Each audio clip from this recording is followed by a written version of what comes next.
여러분 반갑습니다. 오늘 말씀의 주제는요, 아하스가 닫은 문입니다. 우리 성경 말씀에 잠언 보면 이렇게 말씀합니다. 같이 읽어볼까요? 시작. 사람이 마음으로 자기의 길을 계획할지라도 그의 걸음을 인도하시는 이는 여호와시니라. 아멘. 이 말씀은 본문을 직접 보면 문맥에 따라서 양면성이 있어요. 무슨 양면성이냐? 하나님의 마음을 흡족해 하는, 그러니까 자기 행위로 하나님을 기쁘시게 하는 사람은 하나님이 그를 형통하게 하신다라는 거고, 반대로 그의 행위로 하나님을 진노하게 하시는 악한 사람은 하나님이 반드시 그를 심판하신다라는 내용이었어요. 근데 놀랍게도 우리가 역대하를 같이 설교를 통해서 나누고 매일 성경을 통해서 나누는데요, 여러분이 역대하를 읽어보시면 알겠지만 이스라엘 나라의 구분은 뭐에 따라서 엎치락뒤치락이 될까요? 그 왕이 누구인가에 따라서 좋을 때가 있고 나쁠 때가 있다는 걸 발견하실 수 있을 거예요. 우리가 나라가 잘 되려면 가장 먼저 생각하는 게 나라의 힘이죠. 특별히 이 시대는 더더욱 그렇습니다. 나라의 힘이 강할수록 나라가 잘 사는 시대예요. 그런데 모든 열방은 그 힘의 원리에 따라서 나라가 통치되고 운영되어 가는데, 신기하게도 하나님이 특별하게 택하여서 세운 이스라엘이라는 나라는 정말 하나님이 살아계시는 걸 명백히 보여주는 나라였어요. 다른 어느 나라에서도 설명할 수 없는 일들이 이스라엘에서 계속 일어났었죠. 무엇이냐 하니까 이스라엘 사람들이 왕을 따라서 우상 숭배를 하기 시작하면 아무리 솔로몬이 크게 세워놓은 하나님의 성전이라도 무너지기 시작한 걸 보게 되고요. 정말 극악무도하게 악한 왕 때문에 나라가 완전 쇠하게 되어서 나라의 북한이 다 바닥나는 상황에도 왕이 정신 차리고 하나님께로 돌아가는 정책을 피기 시작하면 신기하게 주변 나라들이 이스라엘에게 패배하고 이스라엘이 다시 일어서게 되는 것을 여러분이 보실 수 있게 될 거예요. 즉, 하나님은 어떤 분이심을 이스라엘 역사를 통해 우리에게 알려주시는가? 역사에 개입하시는 분이다라는 것이죠. 혹자는 하나님을 이렇게 묘사하죠. 하나님은 세상을 지어놓고 아무것도 건들지 않는 채 방관한 채 뒷짐지고 지켜보는 분이라고. 누군가는 하나님을 그렇게 묘사해요. 과연 그럴까요? 우리가 성경 역사뿐만 아니라 우리의 실제 삶에서 최근 일이죠. 80년이요. 80년은 너무 먼가요? 아니에요. 최근 일이에요. 인류 역사 몇 천만 년 중에 고작 80년인데요. 80년 전에 어떤 일이 있었습니까? 제2차 세계대전이 있었죠. 그때 가장 막강하고 무시무시한 나라가 독일 나치였어요. 근데 그 독일 나치가 당연히 세계를 제패할 거라고 의심하지 못했던 시절인데, 놀랍게도 나치는 패망했어요. 일본은 어땠습니까? 우리나라가 일본으로부터 독립할 줄 몰랐어요. 그러니까 많은 한국 사람들이 변절을 하고 나라의 것들을 다 일본에게 바치고 이렇게 야비하게 하는 상황이 당연한 시대였죠. 그런데 일본이 정말 무조건 항복을 외쳐서 우리나라가 8.15에 광복을 맞을 수 있었어요. 성경은 이런 모든 것들이 사실 우연이 아니라 보이지 않지만 살아서 역사하시는 하나님의 손이 있기 때문이라고 설명을 해요. 그리고 저는 그것이 세계 역사를 공부하면 공부할수록 하나님은 정말 살아계시는 것이 맞구나라는 것을 다시 한 번 더 통감하게 돼요. 우리가 우연이라고 이렇게 치부할 수 없는 일들이 실제로 많다는 것이죠. 성경은 하나님의 원리에 대해서 이렇게 해요. 하나님은 이 세상을 어떤 원리를 따라 다스리시는가 하니 권선징악의 원리에 따라 세상을 다스리신다라고 해요. 성경에 나오는 이스라엘 역사뿐만 아니라 이 특별 계신 성경만이 아니라 성경에 쓰여 있지 않은 온 세상 만물에 대해서도 하나님은 공정하게 대하신다라고 하는 것이죠. 이사야서 13장 11절에 보면 이것을 이렇게 표현해요. 내가 세상의 악과 악인의 죄를 벌하며 교만한 자의 오만을 끊으며 강포한 자의 거만을 낮출 것이다. 이 말씀이 누구를 향해서 한 말씀인가? 아수르 바벨론 당시 하나님이 아니라 우상을 섬긴 세상을 제패한 그런 대제국들을 향해서 하나님이 예언하신 거예요. 이 말씀을 이사야가 했었을 당시가 오늘 우리가 보는 이 아하스 왕이 살고 있었던 당시였어요. 이 말씀을 이사야 선지자가 외쳤을 때 아하스 왕이 정신을 차렸을까 하니까 성경을 보시면 아하스 왕이 죽을 때까지 이사야 선지자의 말을 한마디도 듣지 않았다는 걸 발견하실 수 있을 거예요. 왜요? 누가 맞으니까? 아하스 왕의 입장에서는 고작 선지자 한 사람의 말보다 내 옆에서 나라의 정사와 이런 것들을 같이 다스리고 통치하는 내무 대신들의 이야기가 더 과학적이고 합리적이고 이치에 맞으니까 선지자의 말을 들을 이유가 있었어요? 없었어요? 없었던 거예요. 실제로 당시의 근동사회를 보면 남유다가 가장 최약국이 돼버렸어요.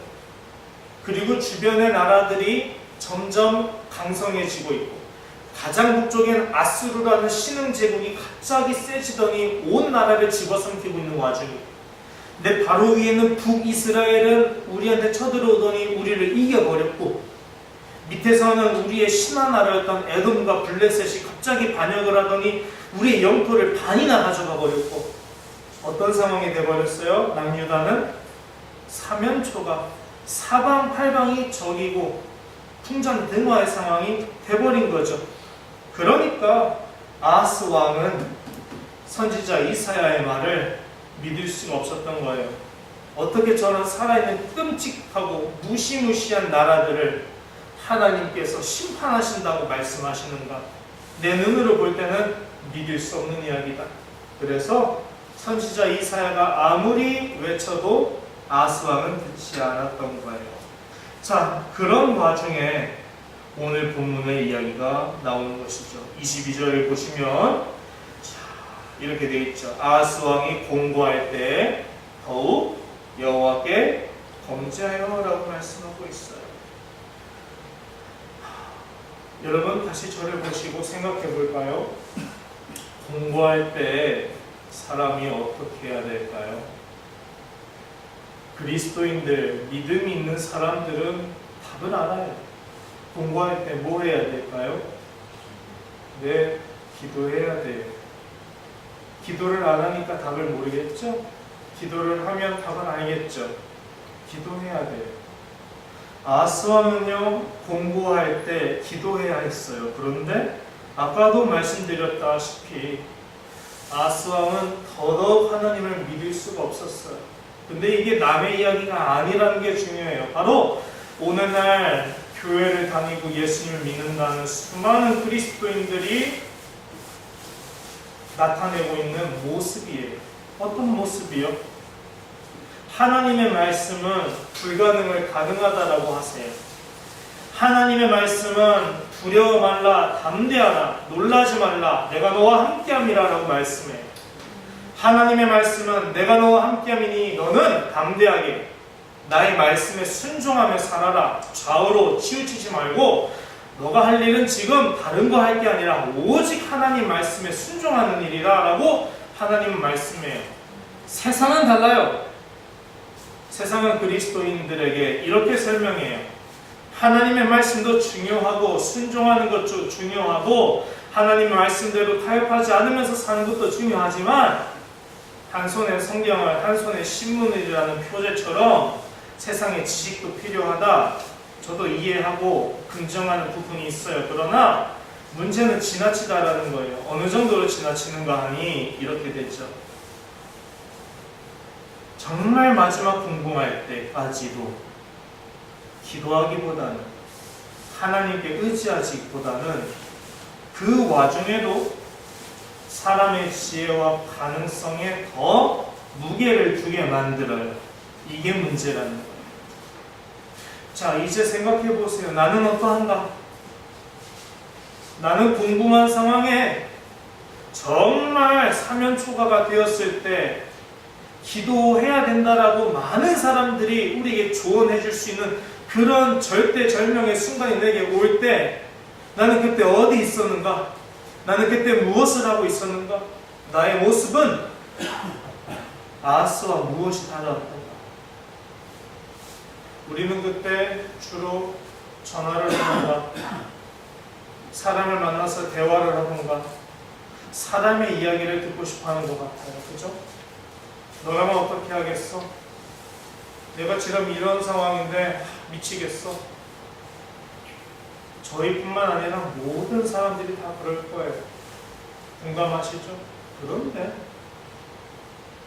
그 와중에 빛나 보이는 사람이 있더라고요. 제가 아는 어떤 사람은 정말 누구보다 도움이 필요한 사람들인데 당당하더라고요. 그런 힘든 상황에서 그들이 하는 것은 이거였더라고요. 기도예요. 똑같이 소시민적인 삶을 살아요. 그러나 그들은 그 삶에 기도가 있어요. 그들은 그 삶의 기도의 시간을 버리지 않더라고요. 어려울 때, 어렵지 않을 때 상관없이 그들의 삶 속에는 항상 하나님의 음성에 귀 기울이는 순간이 있었다라는 거예요. 그러므로 저는 중요한 것이 이거라고 생각해요. 보이지 않지만 살아서 역사하시는 하나님의 섭리가 확실하게 존재하는데 하나님이 왜 우리에게 간섭하실까라는 거예요. 왜 간섭하실까요? 왜 하나님은 세상을 그냥 냅두시지, 방관하시지, 왜 방관하시지 못하고 계속 건드릴 걸까요? 자, 이제 이게 세계 역사에 대해서만이 아니에요.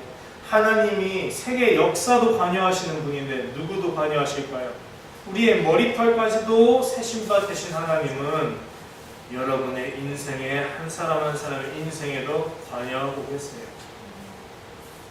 저는 잘 모르겠어요. 아니요, 관여하고 계세요. 제가 관여하고 계신다 해서 관여하시는 게 아니라 제가 설령 하나님을 부인하고 무신론자가 되어도 하나님은 관여하고 계세요. 그런 하나님께서 관여하고 계시는데 왜 관여하실까요? 중요한 건 이거예요. 하나님 관여하시는 이유는 우리가 하나님의 손길을 확인하고 하나님이 우리의 눈을 계속 하나님의 시선이 향한 곳으로 돌리고 계시는구나. 아하스 왕이 곤궁할 때 하나님을 찾지 않았다라는 것 이면에는 그 전에 맥락이 있어요. 아하스 왕이 왜 이렇게까지 공고에 졌는가에 대해서 성경은 설명해요. 그냥 공고에 전 다음에만 얘기하는 게 아니라 그 과정을 얘기해요. 과정이 있다라는 거예요. 우리가 기도할 수밖에 없는 상황이 우리 삶에 찾아오잖아요. 근데 성경은 우리에게 그런 상황에서 이렇게 말하는 거예요. 너가 왜 이 지경까지 왔는지에 대해서 내가 설명해 줄게 라고 얘기하는 거예요. 우리는 듣기 싫어해요. 왜요? 하나님은 선하셔야 되니까. 사랑의 하나님이 나를 이렇게 궁지로 몰 수는 없으니까. 하나님은 그러신 분이 되시면 안 되니까. 나는 그런 신앙을 갖기 싫으니까. 그러나 성경은 분명 말해요. 사람이 자기 길을 계획할지라도 하나님의 마음을 행위로 흡족하게 하는 사람은 형통하겠지만 그러지 못한 경우에는 하나님이 심판하실 권리가 있다는 것을 분명히 말해요. 이런 엄연한 사실 앞에서 하나님이 우리에게 말씀하시는 거예요. 너가 왜 이렇게까지 왔는지 내가 설명해 줄게. 아하스가 어땠을까? 말씀해 보면 아하스 왕이 사면초가 된 원인이 주변 나라가 강해져서라고 하지 않아요. 아하스 왕은 주변 나라가 강해졌기 때문이라고 믿었지만 하나님은 이렇게 말해요. 그러므로 그의 하나님 여호와께서 그를 아람 왕의 손에 넘기심에 이는 그의 조상들의 하나님 여호와를 아하스가 뭐했다? 버렸습니다. 또 블레셋 사람들이 쳐들어왔죠. 그런데 이는 이스라엘 왕 아하스가 유다에서 망령되이 행하여 여호와께 크게 범죄하였으므로 여호와께서 유다를 낮추십니다. 내가 왜 낮아지는 인생을 살고 있습니까? 주님이라고 물을 때 우리는 물어야 돼요. 내가 혹시 아하스처럼 하나님 앞에서 크게 범죄한 것은 없는가? 제가 여러분에게 좋은 설교, 여러분의 마음을 위로해드리는 설교 하는데 정말 중요하게 여기는데, 오늘 말씀을 보고 저는 너무 고민을 많이 했어요. 이것이 혹시 성도님들 마음에 실족하진 않을까? 그런데 여러분, 죄송합니다. 저는 바른 말을 할 수밖에 없어요. 말씀을 보면 분명 말해요. 아하스가 어떤 행동을 했는가를 말해요. 보세요. 1, 2절입니다. 모든 것의 첫 번째, 아하스가 왕위에 오를 때 나이가 20살이라 예루살렘에서 16년 동안 하스였으나 그의 조상 다윗과 같이 아니하여 여호와 보시기에 정직하게 행하지 아니하고 이스라엘 왕들의 길로 행하여 바알들의 우상을 부어 만들고 흰놈의 아들 골짜기에서 분향하고 여호와께서 이스라엘 자손 앞에서 쫓아내신 이방 사람들의 가증한 일을 본받아 그의 자녀들을 불사르고 또 산단과 작은 산 위와 모든 푸른 나무 아래서 제사를 부리며 분향하니라. 아멘. 흰놈의 골짜기라는 게 있는데 이게 뭐냐면요, 이스라엘 소각장, 쓰레기 매립장이에요. 근데 왜 쓰레기 매립장이 되었는가? 우상 숭배를 하는 이스라엘의 분파가 있었는데 이 분파들이 어느 지경까지 우상 숭배를 했는지 아세요? 자기의 아이들을 산채로 그 불을 피워놓은 제단 앞에다가 던지는 거예요. 미친놈들이죠.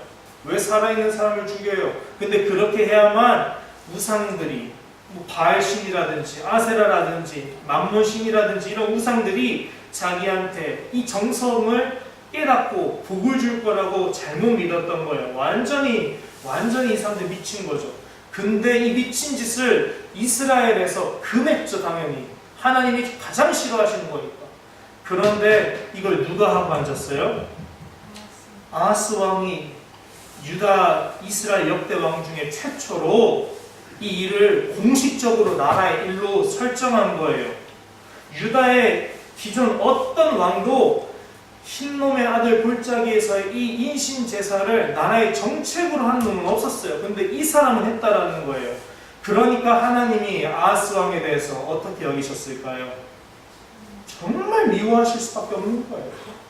그래서 사람이 자기 길을 계획할지라도 하나님은 보고 계신다는 거예요. 그래서 아하스 왕은 나라가 잘 될 줄 알았거든요. 흰놈의 골짜기에 자기 왕자들을 바치면 나라가 정말 이제 부강해질 줄 알았어요. 어떻게 됐어요? 다 뺏겼잖아요. 이제는 나머지 자기의 의지가 될 만한 나라가 아수르밖에 안 남았는데, 아수르한테 자기 하나님 성전에 있는 모든 은과 금을 끌어모아다가 조공으로 바치면서 우리 좀 도와주십시오. 에돔이 쳐들어왔어요. 도와주세요 했는데 아수르가 오케이 하고 왔어요. 그리고 어떻게 했을까요? 오히려 공격했어요. 자, 이렇게 궁금할 때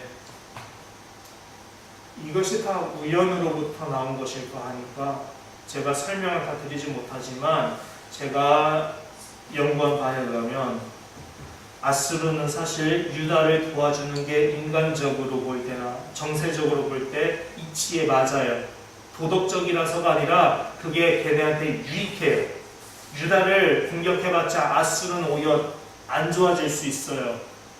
그런데 아수르는 모든 사람의 아하스와 아하스의 내무 대신들의 그런 예상을 다 뒤집어 엎고 정말 사람의 말로는 설명할 수 없는 짓을 해버린 거예요. 유다를 오히려 공격해요. 그런데 성경은 이 모든 일들이 다 무엇이라냐? 다 여호와께로부터 나온 일이다 라고 설명을 해요. 다시 말할게요. 사람이 자기 길을 계획할지라도 그 길을 인도하시는 분은 누구세요? 하나님이세요. 우리가 사람의 꾀를 가지고 아무리 내게 겪고 있는 이 역경을 이겨내려고 노력한다 할지라도 꼭 명심하셔야 돼요. 우리가 하나님을 쳐버리고 하나님이 아니라 세상을 쫓으며 살면 하나님은 정말 우리가 이스라엘과 같이 하나님의 눈동자 같은 백성이라 한다면 우리를 멸망시키지 않기 위해서라도 우리를 하나님이 심판하세요. 우리를 회복시키기 위해서 우리를 버리지 못하시니까 우리를 회복시키려면 심판하셔야 되는 거예요. 그래서 그리스도인들, 하나님의 구원을 받은 사람들은 범죄에 대해서 정말 조심히 여겨야 됩니다. 자, 이제 제가 이렇게 설명을 드렸어요. 아하스 왕이 그런데 이제 기록 마지막 부분에 오늘 본문이 나오는 거예요. 자, 22절을 다시 보세요. 아하스 왕이 공고할 때 더욱 여호와께 범죄하여 어떻게 합니까? 자기를 친 아수르의 신들이죠. 다메섹의 신들에게 제사하여 이르되 아람 왕의 신들이 그들을 도왔으니 나도 그 신에게 제사하여 나를 돕게 하리라 하였으나 그 신이 도리어 아하스와 온 이스라엘을 망하게 하였더라 라고 되어 있죠. 그리고 아하스가 하나님 성전의 기구들을 모아서 하나님 전의 기구들을 부숴버려요. 그리고 여호와의 전 문들을 닫고 예루살렘 구성마다 제단을 쌓고 우상 숭배를 해요. 자, 특별히 아하스 왕이 무엇을 했다라고 하는가? 여호와의 전에 기구들을 부숴버리고 하나님 전으로 들어가는 문을 어떻게 했다고 해요? 닫았다고 해요. 성경은 왜 아하스 왕의 일대기 마지막 부분에 이 부분을 기록했을까? 성경에는 의미 없는 구절이 없잖아요. 기록한 이유가 있다라는 거예요. 왜냐? 아하스 왕이 어떤 사람인지 그의 정체성을 마지막으로 설명해 주기 위해서 이 말씀을 한 거예요.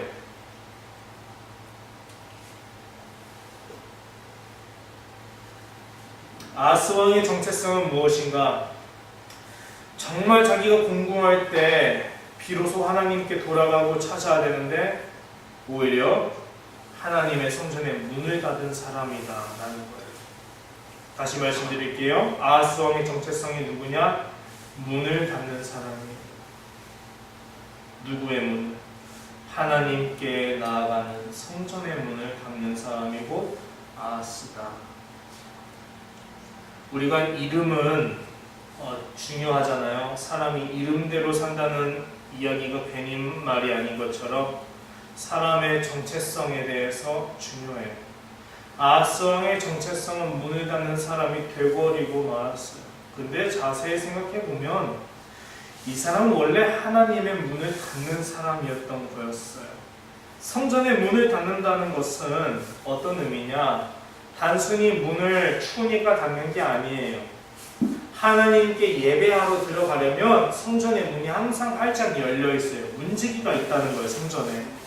근데 이제 그 문을 아예 폐지시켜 버린다는 거예요. 왜? 무엇 때문에? 구석구석마다 산당을 세우고 우상을 숭배하는데 누구만은 예배하기 싫었던 걸까요? 하나님께만은 예배하기 싫었다라는 것을 보여주는 거예요. 다시 말씀드릴게요. 아하스 왕은 누구에게만은 예배하기 싫었던 사람? 하나님께만은 죽어도 예배하기 싫어했던 사람이에요. 이사야서를 보면 7장에서 8장 사이에 아하스 왕이 이사야 선지자에게 대답을 하긴 해요. 이사야 선지자가 말할 때 그를 미워하기보단 그 말에 귀 기울이긴 해요. 하나님의 존재에 대해서 알고 있고 우리 역대 이스라엘 왕들이 하나님을 섬기는 족속들이라는 것도 알고 있는 왕이었어요. 믿음이 나름 있는 것처럼 보여요. 그런데 아니라는 거예요. 마찬가지로 적용해보면 교회를 다니고 믿음이 있다 하고 그리스도인이라고 하고 예수님을 안다라고 하는데 죽어도 하나님께 기도하지 않는 사람이 존재할 수 있다는 걸 가르쳐주는 인물이라는 거예요. 마음을 닫았다는 것, 하나님에게로 나아가는 성전문을 닫았다는 것은 하나님께로 향하는 마음의 문을 닫았다는 것을 가리킨다고 한다면 하나님께 마음을 닫았다는 것은 거창한 것이 아니에요. 하나님께 마음의 문을 닫는 것은 거창한 것이 아니에요. 뭘까요? 하나님께 마음을 두지 않는 걸 말하는 거예요. 하나님을 의지하려고 하는 것이 없다는 걸 의미하는 거예요. 하나님의 음성을 들어볼까 하고 하나님 말씀에 귀 기울이지 않는 걸 의미하는 거예요. 하나님의 뜻이 무엇일까 하고 내게 일어난 내 인생의 일들에 대해서 하나님 입장에서 한 번쯤 생각해 보려고 하지 않는 거예요. 그리고 궁금할 때 마음을 두고 하나님께 도와달라고 기도하지 않는 걸 말하는 거예요. 그게 마음의 문을 닫는 거고, 그게 아하스 왕이고, 그게 오늘날 하나님께 마음을 잃어버린 그리스도인들의 현 모습이라는 거예요. 우리는 예배를 얼마든지 드리지만 마음이 없는 예배는 죽은 예배와 같다는 걸 말씀드리고 싶었어요. 우리가 예수님의 말씀을 한번 떠올려 봤으면 좋겠어요. 예수님이 하나님의 예배당에서, 성전에서 장사꾼들이 바리새인들과 제사장들과 결탁해서 나쁜 짓을 했을 때 주님이 그때 뭐라 하셨어요? 물러가라. 내 집은, 내 아버지의 집은 뭐 하는 곳이다? 기도하는 집이다. 예배당은 어떤 곳이라고요? 기도하는 곳이라고요. 마음 문을 열고 하나님을 만나러 교회 가는 곳이다. 하나님께 마음을 두고 하나님께 여쭤보기 위해서 가는 것이 교회라고. 돌이켜보세요. 저조차도 스스로 반성하는 거예요. 나는 주일에 왜 교회 갈까? 여러분 스스로 물어보세요. 나는 왜 주일에 교회를 갈까?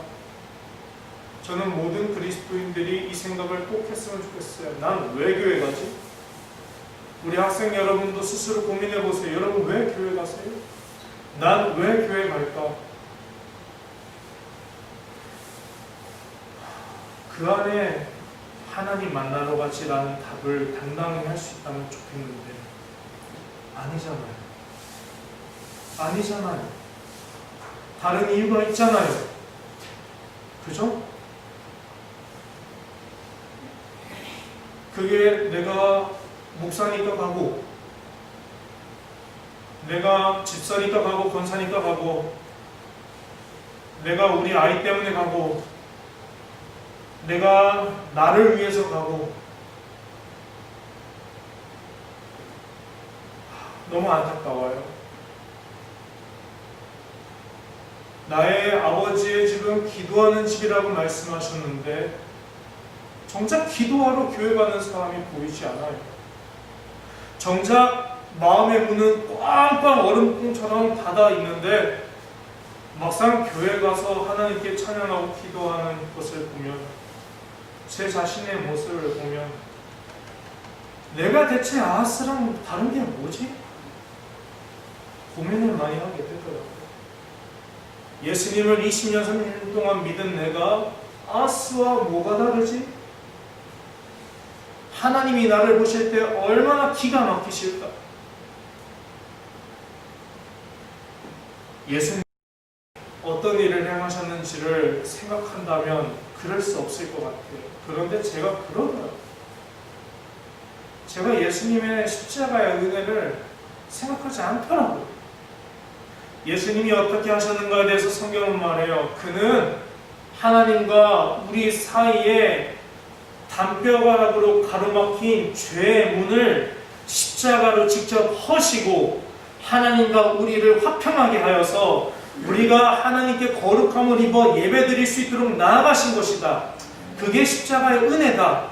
그리고 너희는 그 십자가의 은혜로 말미암아 새로워진 하나님의 족속이요 하나님의 거룩한 자녀의 백성이다. 그러면 너희는 하나님께 바로 예배하는 자가 되라.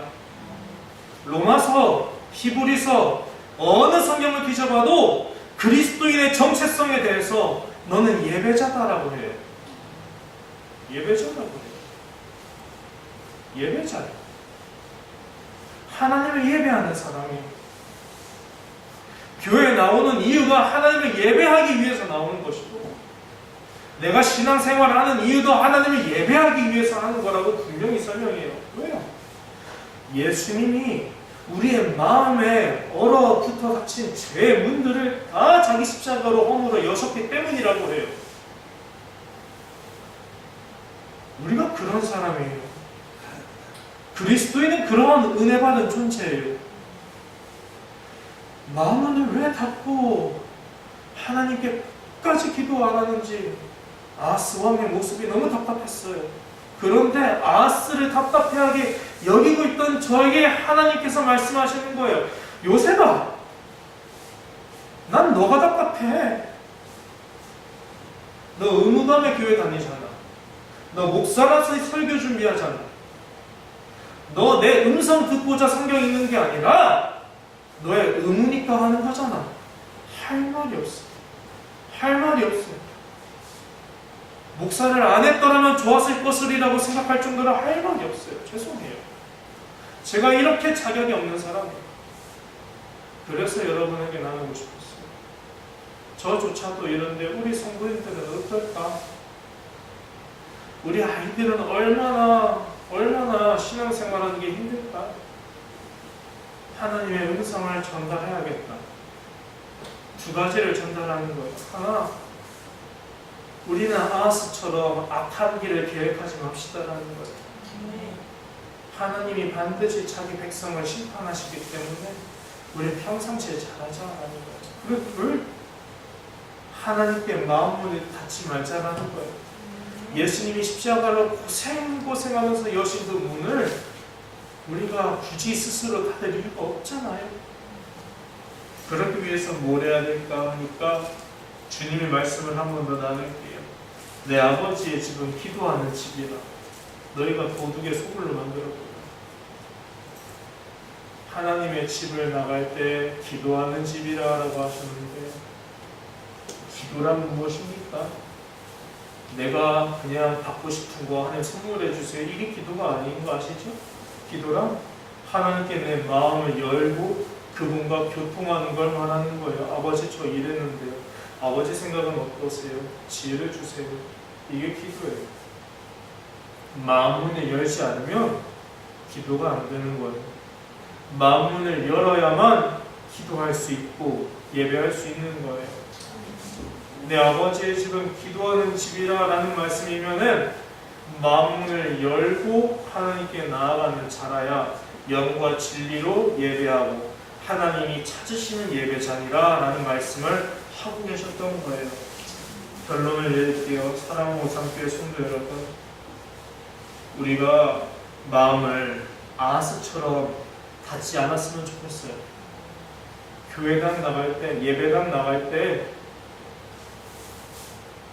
우리가 이제 하나님 만나러 나갔으면 좋겠어요.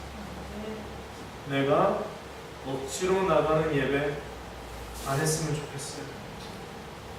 내가 마음 없이 가는 교회다 그러지 않았으면 좋겠어요. 그러기 위해서 마음 문을 여셨으면 좋겠어요. 예수님의 십자가 사랑을 한번 생각해 보시길 바라요. 기도하겠습니다. 사랑하는 예수님, 나를 위해서, 우리를 위해서 십자가에서 자신의 모든 것을 내어주시면서까지 자신의 몸을 찢어서까지 우리의 마음을 찢어 놓으셨는데, 주님, 우리가 아하스왕과 별반 다를 게 없네요. 공공할 때조차도 기도하지 않고 사람의 지혜와 내무 대신의 지혜를 따라 행했던 아하스 왕은 결국 망했는데, 주님, 우리가 이 말씀의 경고를 벗삼아 우리가 평상시에 하나님께 잘하고 공공할 때가 될 때 하나님을 잊지 않고 마음문을 열고 하나님만을 온전히 의지할 수 있는 그런 마음의 문을 허락해 주세요. 우리의 마음의 문이 늘 하나님께 열려있기를 간절히 소원합니다. 예수님의 이름으로 감사드리며 기도합니다. 아멘.